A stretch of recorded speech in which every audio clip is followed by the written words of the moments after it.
Aš esu Indrė ir pakalbėkim šiandien apie grožį. Kiekviena moteris nori būti labai graži ir dažniausiai koncentruojasi į makiažą. Ir ryte tam praleidžia marias laiko. Bet paslaptis tai ne ta. Paslaptis yra turėti bent truputį laiko vakare teisingai nusivalyti veidą ir jį pamaitinti, sudrėkinti. Man labai pasisekė ir be galo patiko, kad Douglas padarė mano odos tokį tarsi tyrimą, testą, pasižiūrėjo, kiek veidas yra sudrėkintas, kiek jame drėgmės, kiek yra elastingumo ir sužinojau, kad ten labai daug ko trūksta. Mano grožio patirtis – veidas. Taigi mano grožio receptas, kurį man išrašė Douglas. Pirmiausia, veidą nuvalyti miceliniu vandeniu, tuomet aliejumi, tuomet viską labai švariai nuprausti prausikliu, nuvalyti toniku, toks labai skaniai kvepiantis rožių vanduo. Tuomet serumas, paakių kremas ir kremas. 7 priemonės. Atrodo labai daug, bet aš kaip mama laiką vertinu labiausiai. Visą tai sunaudoti aš sugaišau 4 minutės 20 sekundžių. Man buvo naujovė, kad pradėti makiažą valyti reikia nuo micelinio vandens. Iki tol aš visuomet užbaigdavau juo. O tai yra netiesa. Jis tarsi suvalgo visus nešvarumus ir po to jį būtina nuprausti. Kaip ten mums sako, akis sielos veidrodis. Tai pirmiausia, tai moterim noriu palinkėti, kad jos visą laiką švytėtų. O vakare, kai esam pavargusios, jas irgi nuvalykim labai atsakingai. Su meile. Ir sutepus diskelius, bent truputį palaikyti ant tų akių, leisti jom pailsėti, o šiaip kartais gera nieko nematyti tas kelias sekundės. Ir lėtai į vidų valome akių makiažą. Tai kaip jau minėjau, jeigu viską nuvalėme miceliniu vandeniu, nuvalėme akis, po to vis tiek labai svarbu švariai nuprausti veidą prausikliu. Švarus veidas tai yra ryto pagrindas. Tam puikiai tinka prausiklis. Tiek man, tiek mano draugėm kilo klausimų, kodėl reikia naudoti ir serumą, ir kremą.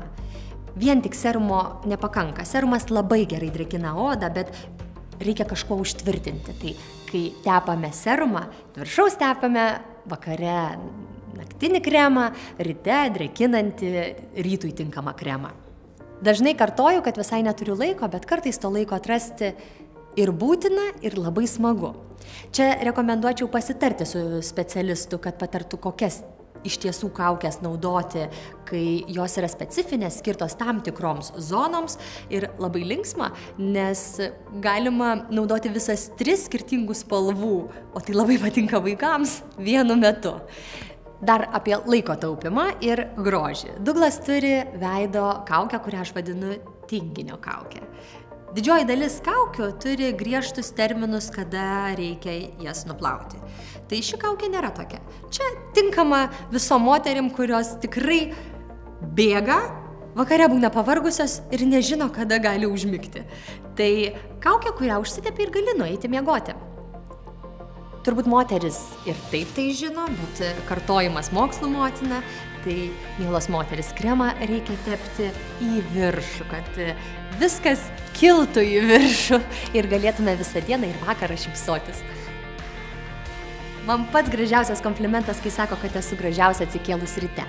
Bet kad tai būtų, reikia padėti truputį tai odai ir vakare ne tik pavalgyti vakarienę, bet ir duoti vakarienę veidui. Tai yra maitinantis kremas.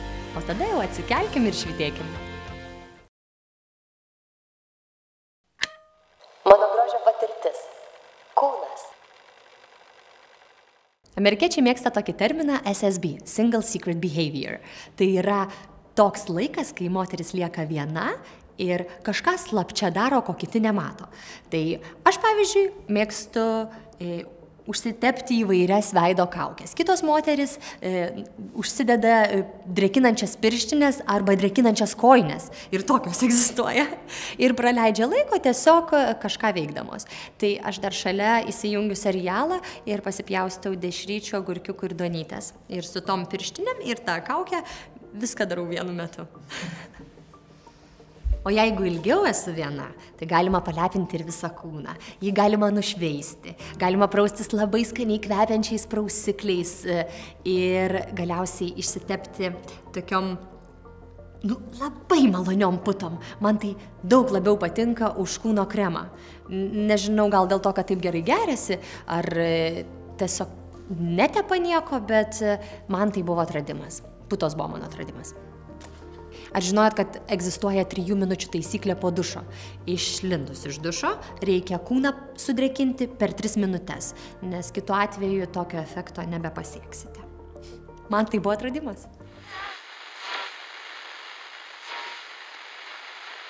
Mano grožio patirtis. Plaukai. Na, plaukai mano gyvenime yra jau atskira tema, nes jeigu galima ką nors kankinti, tai aš kankinu savo plaukus kiekvieną dieną. Turiu būdų, kaip juos garbanoti ir be karščio, bet kokiu atveju su mano gyvenimo būdu jie vargšai patiria labai daug. Ir aš juos plaunu kiekvieną dieną, todėl ir šampūną renkuosi tokį, kuris neapsunkintų labai plauko, bet tuo pačiu visada būtų jam maistas, kurio jiems beprotiškai reikia. Tad yra šampūnas, kondicionierius, kelis kartus per savaitę kaukė ir su šampūnu aš plaunu galvą 1 kartu, 2 kartus, nes visą tai, ką per dieną sudėjau, reikia gerai išplauti, bet tai galioja turbūt kiekvienai moteriai. Tik noriu priminti, kad plaukų kaukė yra dedama ant nusausintų plaukų. Taigi išsiplovus galvą, galvoju, kad plaukams dar kažko negana, tai visuomet drėkinu aliejuku ir džiaugiuosi, kad nesuriebaluoju plaukų taip, kad reikėtų eiti perplaukti galvą. Taip, vargšai mano plaukai. Bet nieks nemato, kad vargšai. Čia ir yra visa paslaptis. Dalykas, apie kurį niekada nebuvau girdėjus, niekada nebuvau mačius ir pabandžiau pirmą kartą. Tai yra galvos odos šveitiklis, kuris nušveičia galvos odą, plaukai dėl to auga geriau ir sveikesni. Ir šiaip turbūt visai neblogas masažas. Smagu. Atrodo ir taip, kad čia viskam labai daug laiko reikia, bet iš tikrųjų ne. Aš sakiau, kad viską galima daryti labai kompaktiškai ir greitai. O kai moki, tai iš vis netrunki. Manau, kad reiktų nesigėdinti mylėti save. Kiekviena mama vis kalba apie tai, kaip jinai myli savo vaikus ir viską savo vaikams atiduosiu. Taip, aš irgi mama, aš irgi viską savo vaikams atiduosiu. Bet galiausiai vakare esu ir aš, ir ne tik vakare, ir ryte, ir dieną. Ir reikia su savim gyventi.